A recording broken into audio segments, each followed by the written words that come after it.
न्याय करो, बीएसएससी न्याय करो, वेटिंग लिस्ट जारी करो, हजारों युवाओं के भविष्य से खिलवाड़ करना बंद करो।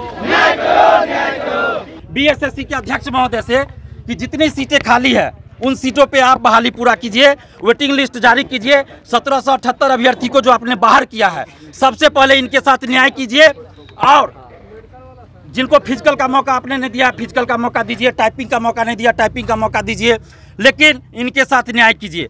वेटिंग लिस्ट जारी कीजिए, अगर ज़रूरत पड़ती है तो काउंसलिंग के लिए सेकेंड लिस्ट भी जारी कीजिए, लेकिन 13,120 पदों पे बहाली पूरी होनी चाहिए। बस हम हाथ जोड़ के यही विनती कर रहे हैं बीएसएससी के सचिव अध्यक्ष से भी और नीतीश कुमार जी से भी। हम लोग कोई आतंकवादी या उपद्रवी अपराधी नहीं है।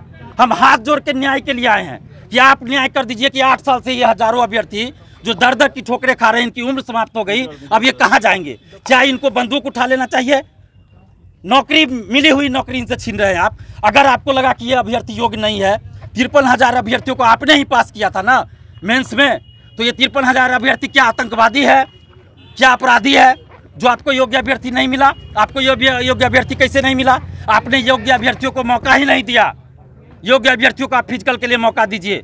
आप मेरिट लिस्ट फिर जो पहले से निकला हुआ है वो तो ठीक है, लेकिन आप 1778 अभ्यर्थियों के साथ आप न्याय कीजिए और वेटिंग लिस्ट जारी कीजिए।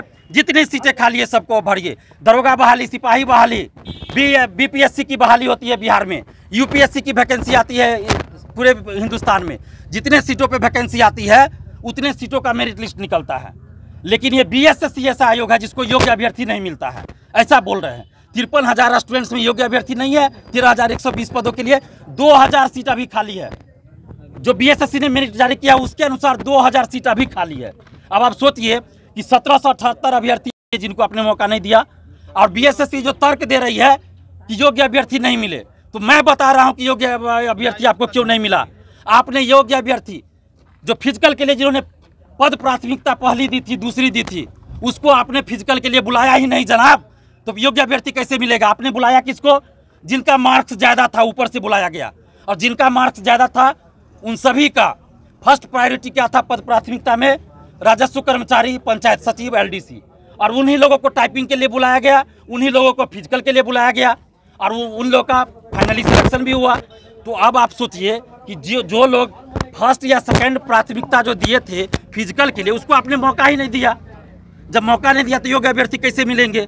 तो पहले तो इन लोगों को फिजिकल का मौका दीजिए, अगर उसके बाद सीट बचती है वेटिंग लिस्ट जारी कीजिए, उसके बाद भी अगर सीट बचती है तो सेकेंड काउंसलिंग करवाइए। आप क्यों नहीं करवा सकते हैं भाई?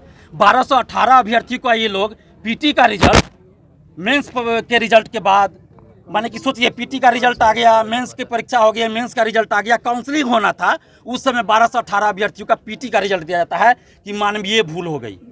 लेकिन ये लोग 8 साल से लगे हुए हैं, तो इन लोगों को कैटेगरी अगर मिसमैच हो गया तो इन लोगों को सुधार का मौका नहीं दिया गया, लेकिन इनकी गलती मानवीय भूल हो जाती है। लेकिन ये लोग जो सिलेक्ट हो चुके हैं इनको बाहर कर दिया गया कि आपने गलत फॉर्म भरा था, इनको भी सुधार का मौका मिलना चाहिए।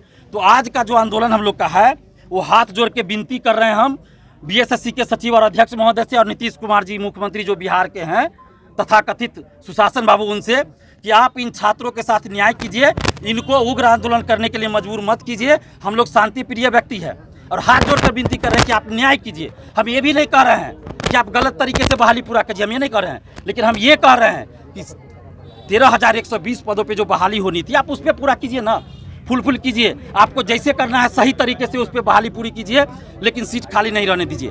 अब आप बताइए, विधानसभा लोकसभा चुनाव होता है, सभी सीटों पे बहाली होती है, वैकेंसी ये होता है, चुनाव होता है, तो सभी सीटों का एक साथ होता है। अगर खाली हो जाए तो 6 महीना के अंदर उपचुनाव होता है, लेकिन 8 साल से लगे हुए हैं और इन लोगों के साथ इतना अन्याय क्यों? तो बीएसएससी के अध्यक्ष महोदय से हम हाथ जोड़कर विनती कर रहे हैं कि इन लोगों की मांग को आप सुनिए। और एक बात और, कि इस आंदोलन का एक प्रमुख डिमांड बीएसएससी सीजीएल 3 में एडिट के ऑप्शन के लिए भी था, जिस मांग को कल रात को बीएसएससी ने मान लिया और एडिट का मौका दे दिया, सुधार का मौका दे, उसके लिए हाथ जोड़कर हम धन्यवाद देते हैं बीएसएससी के सचिव, अध्यक्ष एवं समस्त सदस्यों को, अधिकारियों को। लेकिन उनसे हाथ जोड़ के हम विनती भी कर रहे हैं कि आप इन लोगों के साथ न्याय कर दीजिए और 13,120 पदों पे बहाली को पूरा कीजिए, बस इतनी सी मांग है। तो बता दें आपको तो आप सुन रहे हैं, दिलीप हमारे साथ जुड़े हुए हैं और ये बीएसएससी कार्यालय के पास पहुंचे हुए हैं। काफ़ी संख्या में यहाँ पर जो स्टूडेंट है, जो अभ्यर्थी है, वो यहाँ पे पहुंचे हुए हैं। ये सिर्फ एडिट के बीएसएससी के जो अभ्यर्थी हैं, जो चयनित नहीं हो पाए हैं, कुछ गलतियाँ हो गई थी, उनका है, और एडिट के ऑप्शन को लेकर वो भी यहाँ पर हैं। इनका कहना है कि जो आयोग की गलती है, कम से कम उसका खामियाजा भरे, उन्हें दूसरा चांस दे, नहीं तो खामियाजा भरे। लाइव बिहार यूट्यूब पर सब्सक्राइब और फेसबुक पर लाइक जरूर करें।